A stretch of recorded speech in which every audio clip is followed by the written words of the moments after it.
Hey guys, it's Brienne here, and so today I unfortunately do not have a manhwa related type video, but if you do want to hear some manhwa recommendations and all that, I have finally made a playlist. I'll try to link it down below if I remember, but there is literally just a manhwa and like manhwa.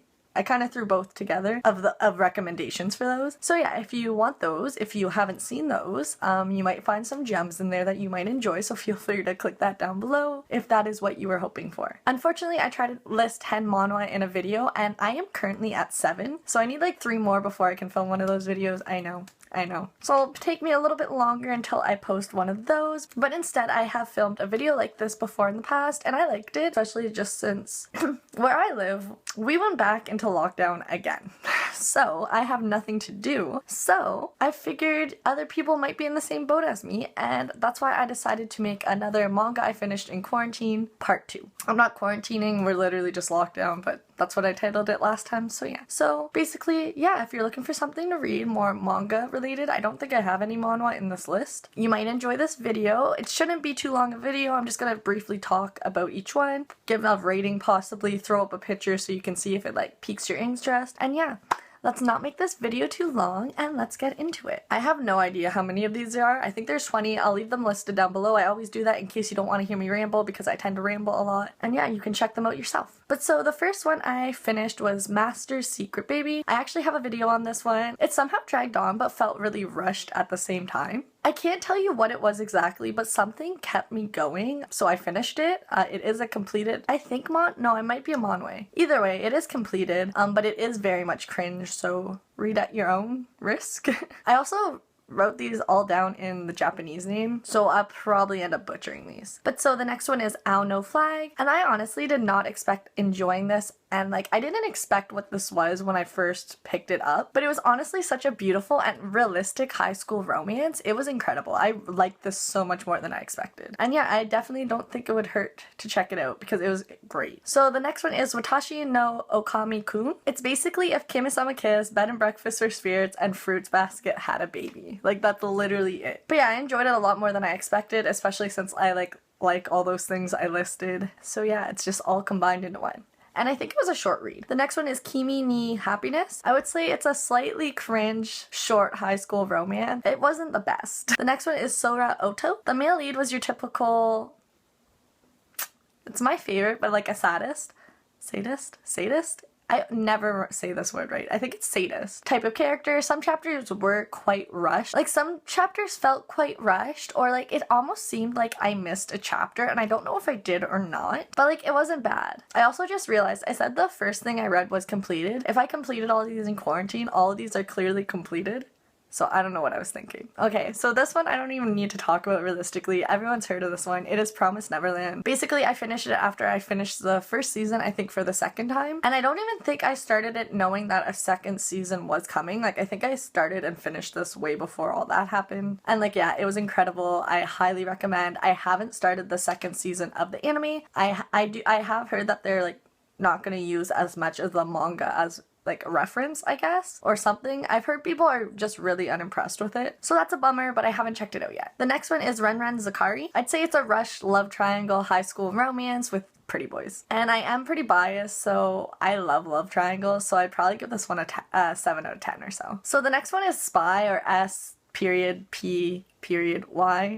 I'd say it was predictable, and the ending was definitely lackluster, and I thought I did enjoy it, and I thought the overall idea was really cute, but I think like the ending just like was kind of like meh, so like I didn't really care for it that much, I guess. Alright, so this one I'm gonna mention a few times because I finished the whole thing, and it has like a bunch of seasons or episodes or whatever. It's a manhwa, so whatever you would call the next season.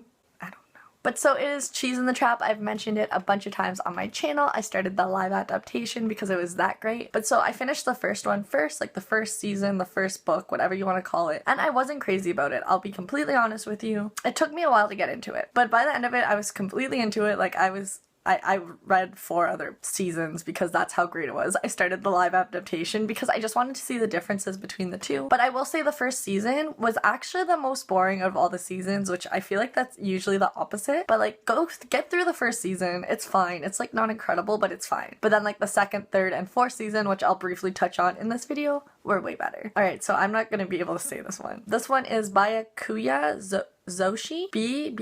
Byakuya Zoushi. It's basically just a bunch of short dark stories. I like one shot. The artwork was really, really beautiful, so that's why I wanted to check it out. And like the last chapter is a completely unrelated one shot that I didn't really care for at all. I'd maybe give it a 5 out of 10. And then I finished Cheese in the Trap season 2 after that one, which like I said before, I liked a lot more than the first. It was so good. It had a lot more action and like excitement and just like more background information for the series. Oh god, I can't say this one. Alright, remember they're all listed down below.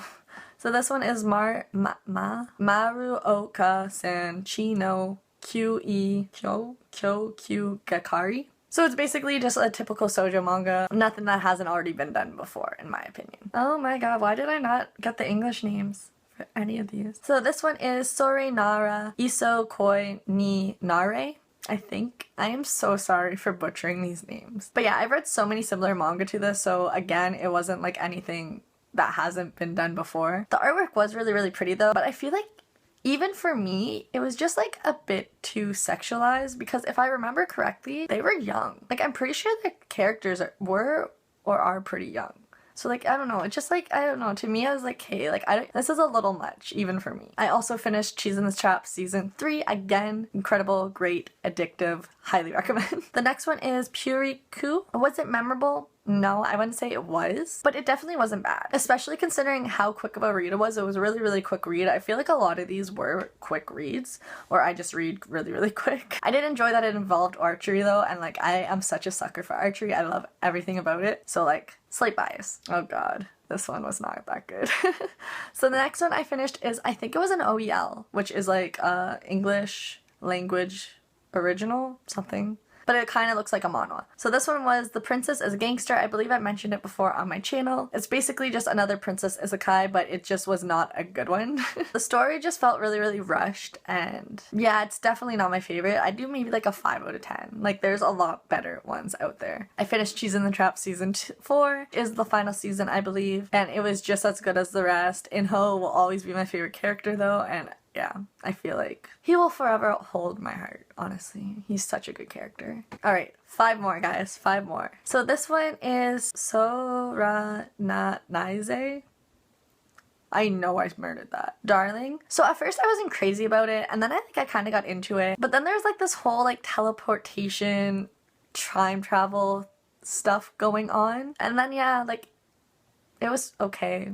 Like, that just kind of wrecked it for me. Like, I don't know. I just didn't like it when that happened. The next one is Megami no Libra. At first, I wasn't crazy about it at all, but then, like, I got really into it because it's one of my guilty pleasures. 2 guys pining for 1 girl. So, yeah. There was just a bias there. I love that shit. I love it. The next one is Locomoco. It's honestly probably a really realistic high school, like, petty romance kind of vibe. And so the next one is Sakurasaku Syndrome. I definitely enjoyed the 2 different character dynamics. They were very different, and I feel like it was kind of more of a unique type of high school romance, so I enjoyed that as well because honestly sometimes it feels like once you read one you've read them all. But yeah, overall it was just a good short read and I liked that one. Alright, and so last but not least is Otokomae, my Beads Club. This one, the art style reminded me a lot of Dengeki Daisy. I'm butchered that name, I'm sure, which was like my first manga I think I ever read, and like I really enjoyed it personally. So I was like, oh my god, this looks like it. Is it the same author? No idea if it is now that I think of it. But yeah, so I ended up checking it out. It was fine. It was fine, but it wasn't really quite anything special in my opinion. But I think it was a short read. I'm pretty sure it was short. But yeah, so that's basically just a bunch of manga that I finished when I was